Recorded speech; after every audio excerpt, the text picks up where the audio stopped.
Halo, selamat berjumpa lagi pada pembelajaran teknik pengelolaan audio dan video. Nah, pada video pembelajaran kali ini saya akan menjelaskan tentang bagaimana cara kita mengelola sebuah video. Mengelola dalam artian di sini adalah mengedit video. Untuk pengelolaan video secara khusus itu dalam proses editing, itu ada banyak software yang dapat kita gunakan.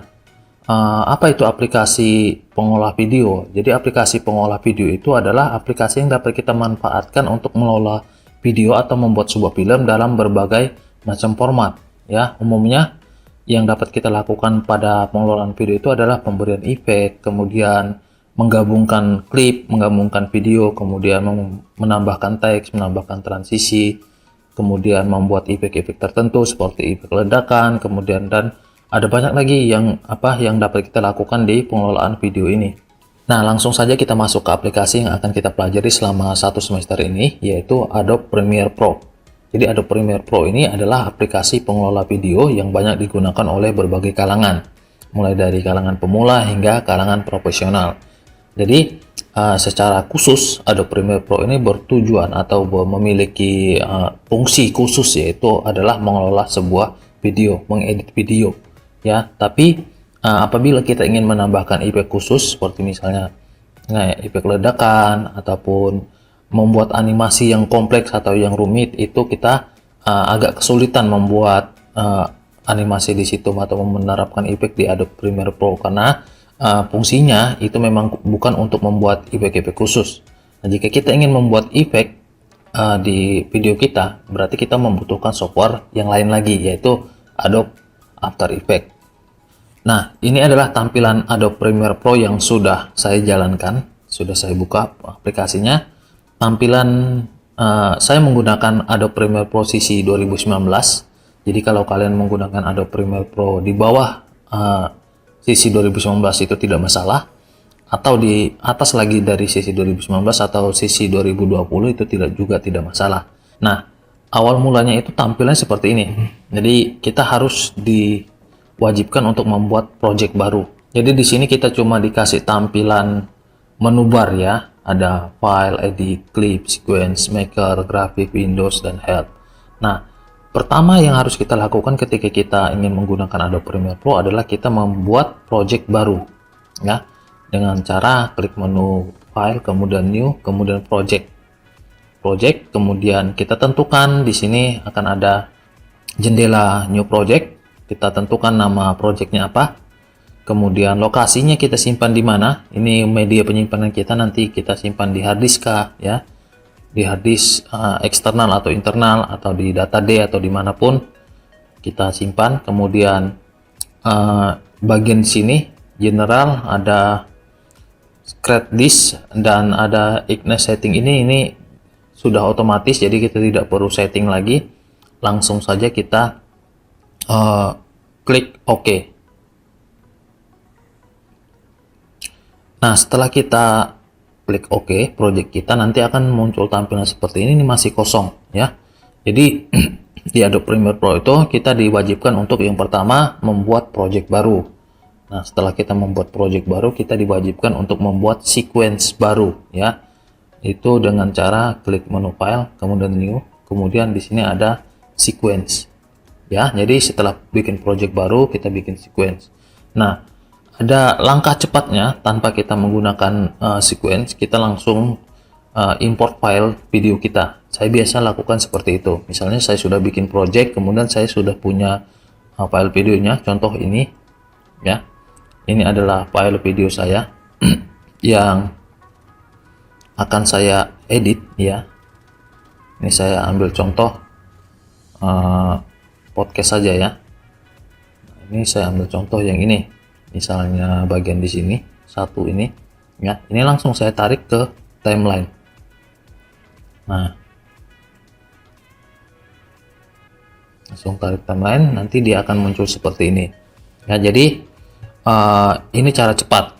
Jadi ukuran dari project ini, dari video ini akan sesuai dengan hasil asli dari video yang kita rekam ya, dari kamera, dari settingan kamera. Jadi dia tidak akan mengubah itu ya. Tapi apabila kita ingin membuat video dengan kriteria ukuran tertentu, kita harus membuatnya mulai dari sequence baru ya. Misalnya ini di sequence, ini kita tentukan ukurannya. Lihat, di sini ada banyak pilihan sequence, kita bisa pilih ya. Biasanya kan kalau kita mau mengedit sebuah video itu, videonya kan sudah ada. Nah, jadi lebih gampangnya sih seperti ini kalau menurut saya. Nah, oke, berikutnya kita akan mengenal area kerja dari Adobe Premiere Pro ya. Apa-apa saja yang ada di Adobe Premiere Pro. Nah, di modul ini saya sudah ringkaskan. Ini kalian bisa lihat di sini. Nah, ini tampilan dari Adobe Premiere Pro standarnya ya. Kalau yang tadi yang saya tampilkan di Adobe Premiere saya itu sudah di custom. Nanti saya ajarkan cara customnya seperti apa. Nah, ini adalah menu ya. Menu, kemudian ini ada tampilan source, kemudian ada program, kemudian ada project, tools, dan di sini ada timeline.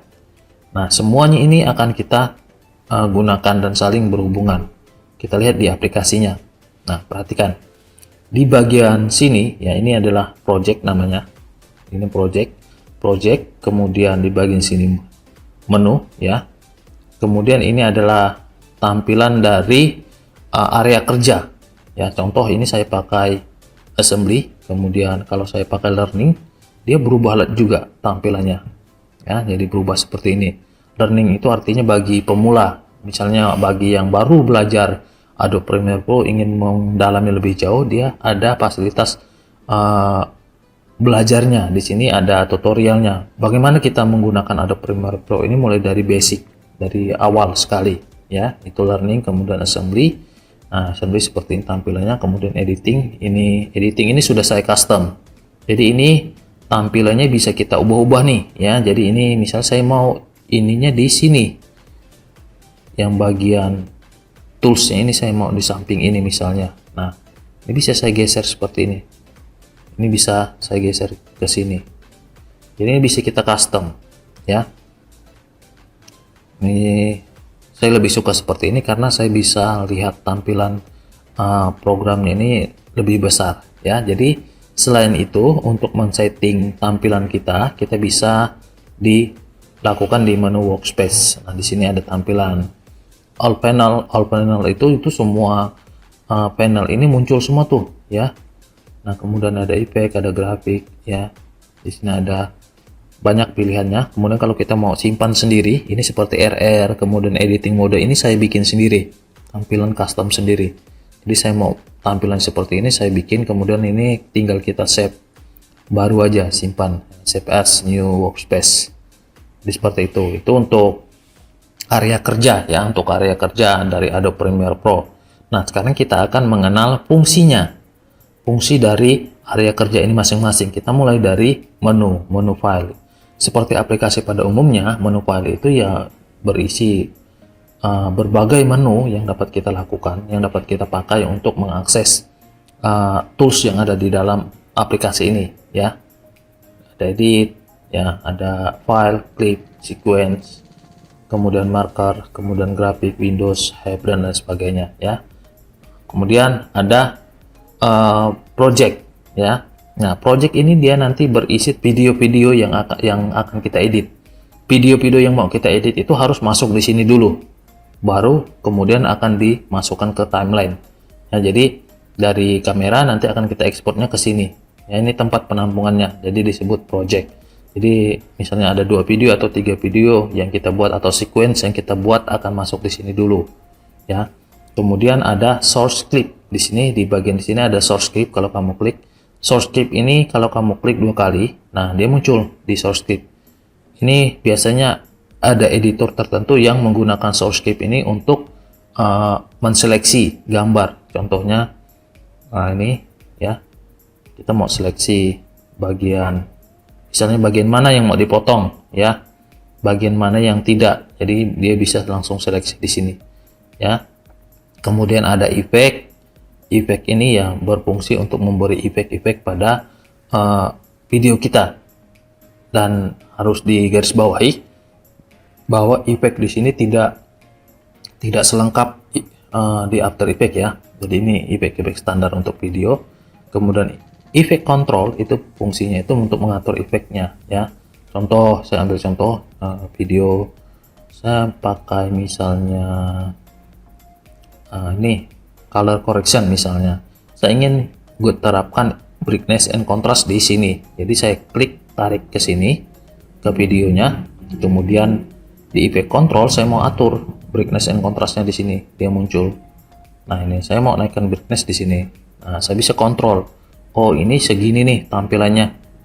Ini segini tampilannya. Nah itu fungsi dari effect control. Kalau effect itu dia berisi efek-efek atau tools atau plugin yang dapat kita masukkan ke project kita. Ada preset, ada lumetri, ini untuk pewarnaan, coloring, kemudian ada audio effect, itu khusus untuk audio, kemudian ada transisi, audio transisi itu khusus untuk audio transisi, kemudian ada video effect ya untuk khusus untuk effect, kemudian ada video transisi. Nanti kita akan seiring kita praktek kita akan gunakan ini ya. Oke, ini saya hapus lagi brightness kontrasnya. Nah, kemudian bagian sini sudah saya jelaskan, kemudian kita masuk ke timeline ya. Jadi seperti yang saya bilang tadi, project yang ada di sini ya ataupun video yang ada di panel project ini nanti akan kita tarik ke timeline. Contoh ya, saya masukkan satu video lagi misalnya ini. Nah, video ini saya masukkan ke timeline, ke project, panel project. Saya masukkan, kemudian dia belum masuk ke program. Agar video ini masuk ke program, saya harus tarik dia ke timeline. Jadi urutannya seperti itu. Masuk ke project, panel project dulu, kemudian timeline, baru dia masuk di program. Nah, sekarang perhatikan fungsi dari timeline. Jadi kalau kamu perhatikan timeline ini ya, ada beberapa yang harus kamu pahami. Yang pertama, dia dibagi menjadi dua bagian ya, atas dan bawah. Perpotongnya ada di sini. Kemudian di sini ada V ya, V1, V2, A1, A2 ya, A1, A2, A3 dan seterusnya. Nah, V itu adalah mewakili video ya. Video 1 berarti dia ada video 1, kemudian V2 itu berarti nanti kita bisa masukkan video 2 ya. Contohnya misalnya saya mau masukkan ini di sini. Ini saya tarik. Nah, jadi dalam satu layar program kita bisa masukkan dua video sekaligus. Ya, jadi ada V3, nanti bisa kita tambah lagi, tinggal add track jadi V4 dan seterusnya, tergantung kebutuhan dari track kita. Nah, di bagian bawah ini ada V1, V2, ini fungsinya untuk menampung file berjenis audio. Jadi MP3, WAV itu bisa kita masukkan di bagian bawah ya. Bagaimana apa yang terjadi ketika kita paksa masukkan audio ini ke atas? Tidak bisa. Nah, jadi kita tidak bisa simpan file audio maksudnya di bagian V ya, di bagian V1, V2 dan seterusnya. Di bagian atas ini tidak bisa. Tapi apabila kamu ingin masukkan audio, contoh ya, saya ambil satu contoh audio di sini. Ini saya ada audio, misalnya ini ya, ini MP3, saya tarik. Kalau saya taruh di atas dia nolak ya. Tapi ketika saya taruh dia di bawah di sini ya, atau di sini P2 atau A2 atau A3, dia bisa ya. Jadi ini fungsinya untuk menyimpan audio. Jadi sebaliknya, kalau kamu mau masukkan video tidak bisa di bawah di sini di A ini ya, di bagian A ini. Jadi kita harus letakkan dia di A. Oke, nah itu timeline. Kemudian ada beberapa nih yang harus kamu pahami. Di sini ada icon mata ya, toggle track output. Ini fungsinya untuk hidden ya, untuk menyembunyikan. Kalau kamu centang matanya di garis miring seperti ini, berarti file videonya tidak akan ditampilkan di program ya, jadi di hidden atau dihilangkan. Nah, ini juga kita butuhkan sewaktu-waktu kalau kita mengedit video dengan multi layar. Kemudian di sini ada mute track ya. Mute track ini berarti dia berfungsi untuk menghilangkan audio sementara ya, untuk sementara mute ya. Nah, ini kemudian ada solo track. Ini berarti kalau misalnya kamu ada audio lagi di sini misalnya, nah di sini ada dua audio nih, ada dua audio. Saya pilih solo, nanti yang akan di play itu cuma audio ini, yang lain tidak ya, cuma audio ini. Saya setting dulu bagian audio hardware-nya. speaker. Nah, jadi cuma audio ini, meskipun di bawahnya juga ada audio. Tapi ketika saya tekan solonya, saya hilangkan centangnya.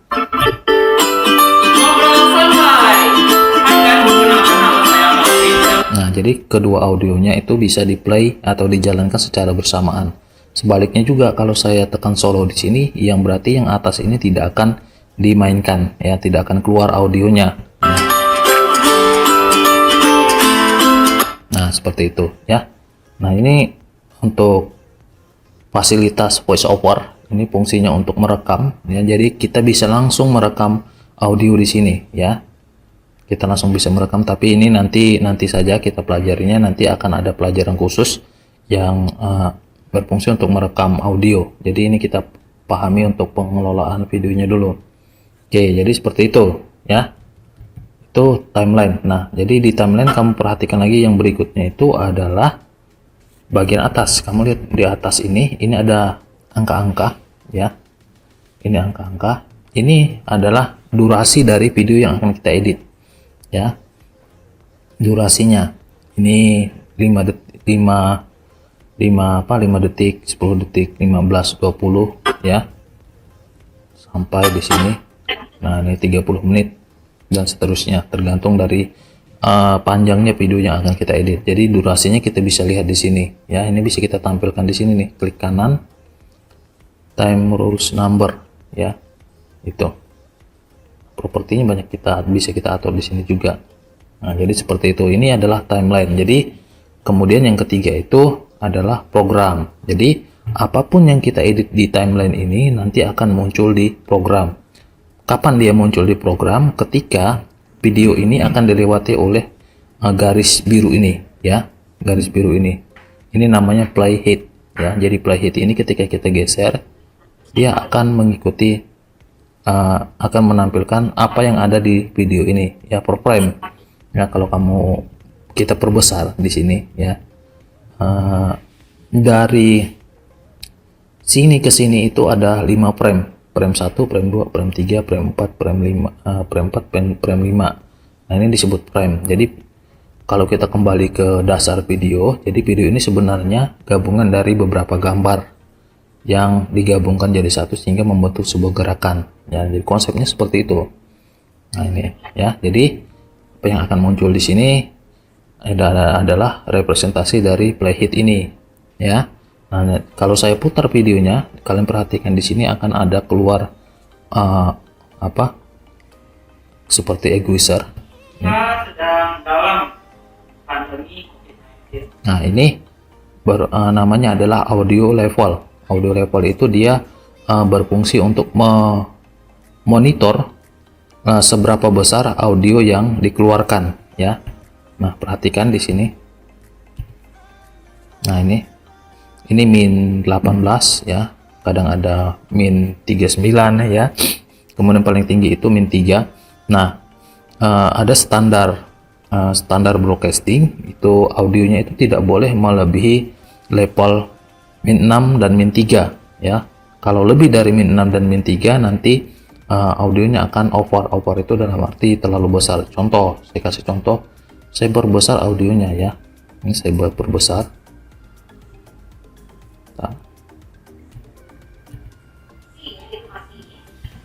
Saya audio gainnya saya naikkan. Nah, lihat ini dia naik jadi ke sini ya, min 0 ini satunya desibel, dB ya, desibel. Nah, kalau dia sudah tanda merah itu berarti audionya over. Jadi hati-hati ya pada saat kalian mengedit nanti. Jadi kita harus normalkan audionya, harus dikecilkan ya, jangan sampai melewati min 3. Jadi seperti itu. Nah, kemudian berikutnya ya, bagaimana sih cara kita mengelola sebuah video di sini ya. Nah, di sini saya sudah ada beberapa video yang sudah saya masukkan, ada 2 ya. Video ini sama ini ya. Nah, ini saya biar lebih gampang saya pakai satu aja. Nah, ini bisa kita perbesar seperti ini ya, bisa perbesar, bisa diperkecil Nah, kemudian untuk memperbesar timeline ya, timeline ini bisa kita perbesar, itu tekan tombol plus dan min. Min itu untuk memperkecil seperti ini ya, mempersempit. Kalau ini ini memperluas, ini mempersempit nih pandangan kita jadi lebih besar timelinenya.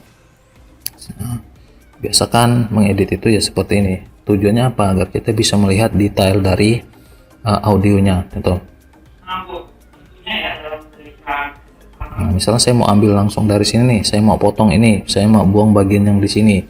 Berarti saya menggunakan tools. Nah, ini fungsi dari tools itu. Nah, saya menggunakan razor tools di sini. Saya klik, kemudian saya klik di sini, kepotong kan.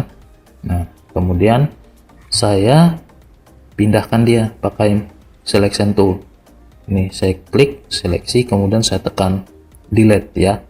Ini saya tekan tombol delete aja. Nah, ini, atau kamu langsung tekan tombol delete di keyboard juga tidak masalah. Nah, misalnya nih.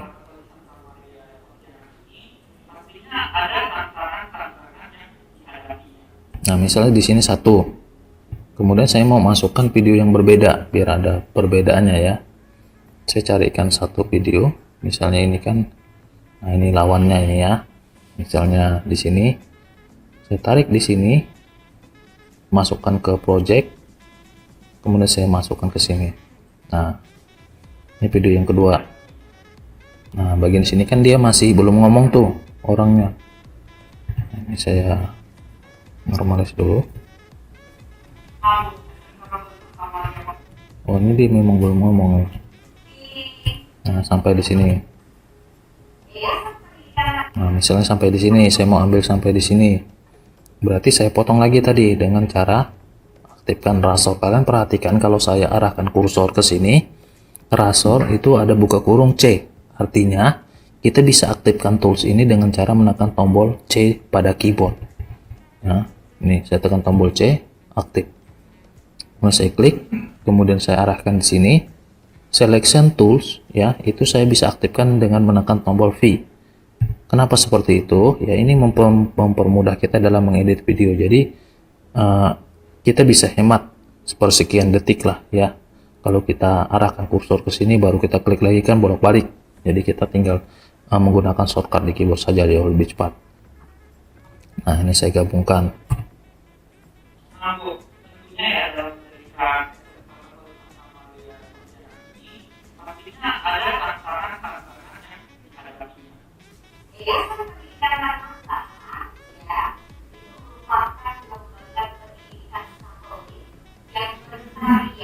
Nah, misal sampai di sini nih, saya tutup nih. Kemudian saya tidak pakai ini. Nah, itu. Ini cara menggabungkan video. Bagaimana cara menambahkan transisi? Ya, ini dari sini ke sini kan ini ada perpindahan dari video satu ke video kedua. Itu kita bisa terapkan yang namanya transisi. Nah, kita kembali ke menu efek di sini, ya. Menu efek. Kita masuk ke video transisi, ya. Video transition di sini ada banyak jenis transisi, ya. Kalian silahkan explore sendiri. Ini saya contohkan, misalnya saya pakai cross dissolve ya. Ini saya tarik ke video ya, karena dia video effect ya, video transisi, jadi saya masukkan di video. Jadi seperti ini. Nah, misalnya saya pakai deep to black. Kita lihat bentuknya kita ya. Nah, itu deep to black. Deep to white itu seperti ini. Nah, kalau kamu mau edit lagi transisinya, di sini kamu klik transisi ini, masuk ke effect control. Nah, di sini kamu bisa atur. Kamu mau center art cut ya. Center art cut itu berarti dia di tengah. Kalau start berarti dia di awal sini, di awal video yang terakhir. Kemudian ada end cut berarti dia di sini ya. Perlu kamu pahami, di dalam video itu ada yang namanya in dan out ya. Kalau ada dua video seperti ini, ada in dan outnya. Jadi kamu harus pahami itu ya. Jadi kalau video sebelah sini berarti ini disebutnya out. Yang sebelah sini yang awal pertamanya itu disebut in ya, in dan out. Jadi harus kamu paham itu. Kemudian kalau transisi audio sama juga cara terapkannya ya. Misalnya saya pakai transisi audio, saya pakai constant power, jadi ini saya tarik ke bawah. Kalau kamu terapkan di atas tidak bisa, jadi harus di bawah.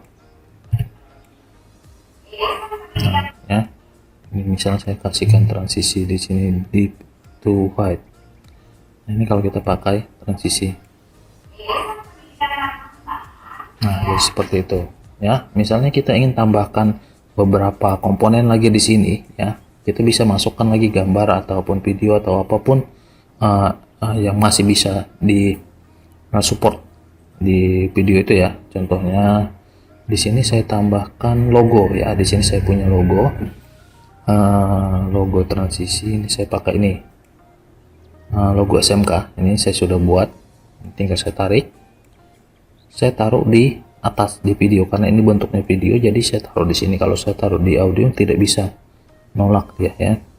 Oke, lihat, kamu perhatikan dia muncul di sini.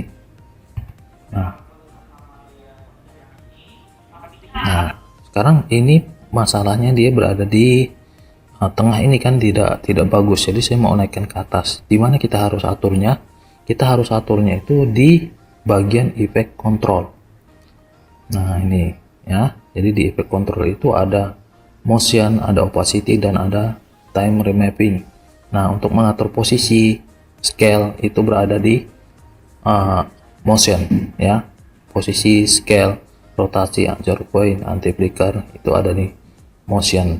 Kemudian untuk mengatur opacity, terang gelapnya itu ada di opacity. Nah misalnya saya posisi, ada dua posisi karena ini bentuknya dua dimensi, jadi dia cuma ada atas dan bawah ya, ini samping ya, samping atas bawah aja, kita tidak bisa putar itunya logonya. Nah ini naikkan, ini up dan down ya, atas bawah.